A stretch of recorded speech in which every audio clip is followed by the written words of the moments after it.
আশা করি সকলে ভালো আছেন। কাঁঠালটা সাইজ দেখতে পাচ্ছেন? আমরা গেছিলাম গাছে কাঁঠাল কিনতে, তো ফোন নিয়ে যাই না, যার জন্য ভিডিও বানাইতে পারিনি। তো ছোটো একটা কাঁঠাল পিসছি, তাই এটা আমার চাচা হয়, সেটা বলতেছে নিয়ে তোর মেয়ের খাইতে দিস। মেয়ের সাথে ছিল একদম গাছে পাকা, গাছের থেকে হাত দিতে ছাড়া আসছে। তো বাড়ি নিয়ে আসার পর অজিয়ার আম্মু বলতেছিল এর থেকে কওয়া হবে না, এই যে ভাঙছি দুইটা কওয়া হয়েছে, সে খাইছে। এখান থেকে দেখেন আমি মাংস ছাড়াইলাম, দেখেন এর ভিতরেও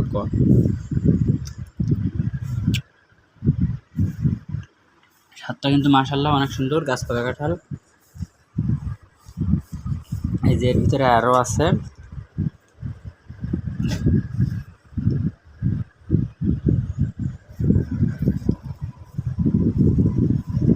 দেখছেন কত সুন্দর, জাস্ট অসম, আলহামদুলিল্লাহ, মাশাআল্লাহ।